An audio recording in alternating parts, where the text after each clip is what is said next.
আল্লাহর নবী বলেন, যে ব্যক্তি বলেছে মুখে লা ইলাহা ইল্লাল্লাহ আর তার অন্তরের ভিতরে জবের দানা পরিমাণ কল্যাণ নিহিত আছে, অর্থাৎ ঈমান আছে, আল্লাহর নবী বলেন এই জবের দানা পরিমাণ ঈমানের এত দাম, এত দাম, আল্লাহ রাব্বুল আলামিন এতটুকু ঈমানের বদৌলতে সে যদি জাহান্নামীও হয়, একটা সময় আল্লাহ তাআলা তাকে জান্নাত দিয়ে দিবে।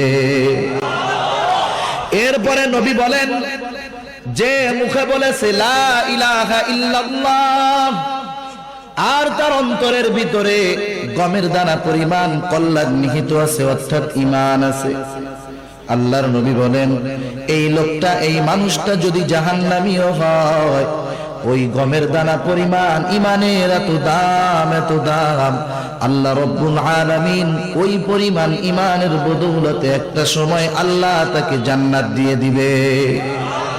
তারপরে আমার আপনার নবী বলেন, যে মুখে বলেছে লা ইলাহা ইল্লাল্লাহ আর তার অন্তরের ভিতরে অনুপরিমাণ কল্যাণ নিহিত আছে, অনুপরিমাণ ঈমান আছে।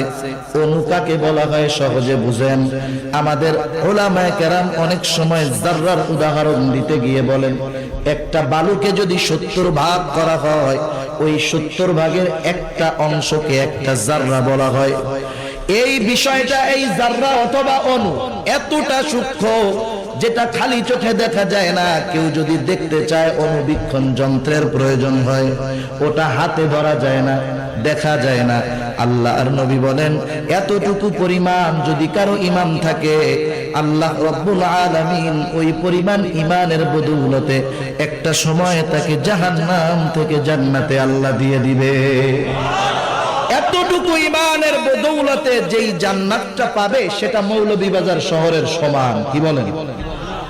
আল্লাহর নবী বলেন সবচাইতে ছোট জান্নাতের মালিক যে হবে, এই দুনিয়ার 10 গুণ, অর্থাৎ এরকম 10টা দুনিয়ার সমান একটা জান্নাতের মালিক হয়ে যাবে, সবচাইতে ছোট জান্নাতের মালিক। এখন বুঝতে হবে মা ও বোন, তোমাকে ঈমান আগে রক্ষা করতে হবে। ঈমানকে এত সহজে হারানো যাবে না। ঈমান যদি হারায় ফেলো, অল্পতে যদি হুঁশ হারায় ফেলো, জান্নাত হারায় ফেলবে। অথচ অতীতে কত মা গেছে, কত বোন গেছে, জীবন দিয়েছে, তবু ঈমান দেয় নাই। ফেরাউনের একজন দাসী ছিল, দাসী ঈমান নসিব হয়ে গেছে, আল্লাহ তাআলার প্রতি বিশ্বাস স্থাপন করে ফেলছে। এই দাসীর ঈমানের খবর ফেরাউনের কাছে চলে গেল। ফেরাউন জেনে গেল ফেরাউনের দাসীটা ঈমানদার হয়ে গেছে।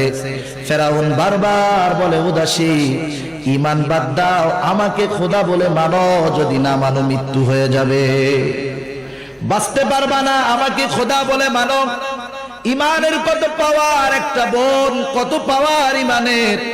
ঈমান সে হরণ করে নাই, ঈমানটা সে ছেড়ে দেয় নাই।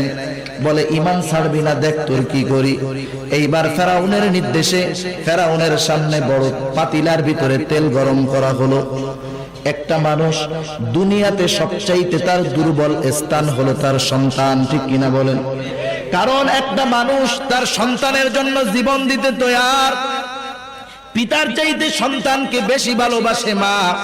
একটা মা সন্তানকে এত পরিমাণ ভালোবাসে, কোন সন্তান যদি 50 বছরও কোনো মাকে কষ্ট দেয়, কোনো মাকে যদি যত্ন না করে, খেদমত না করে, 50 বছর পর ওই মা যদি বেঁচে থাকে, সন্তানটা যদি সামনে এসে শুধু মা বলে পাটা জড়ায় ধরে, সাথে সাথে 50 বছরের রাগ মার দূর হয়ে যায়। এত মোহাব্বত করে সন্তানকে। ফেরাউন এইবার ওই মহিলার 2টা বাচ্চা ছিল, একটার বয়স 6 বা 7 বছর, আর একটা হলো দুধের শিশু, সামনে নিয়ে আসতে বলে, ও মহিলা ঈমান ছাড়। বলে না, ঈমান ছাড়বো না।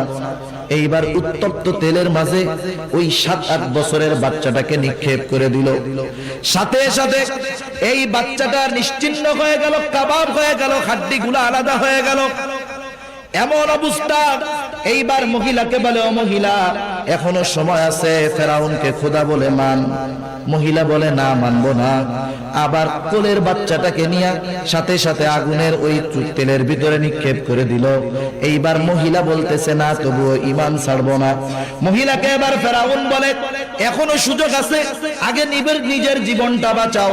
ইতিমধ্যে মহিলার সামনে একটা দৃশ্য ভেসে উঠেছে, ওই পুড়ে হাড্ডি হয়ে যাওয়া সন্তানগুলাকে দেখতে পায়, তারা জান্নাতের ভিতরে উঠতেছে।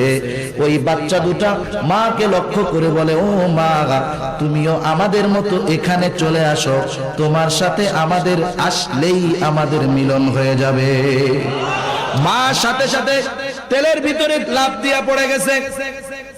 মরার আগে একটা দাবি ফেরাউনের কাছে বলে, ও ফেরাউন, তোমার কাছে মরার আগে একটা দাবি হলো, আমাদের এই মা মেয়ে এদের হাড্ডিগুলাকে একত্রে তুমি কবর দিবা।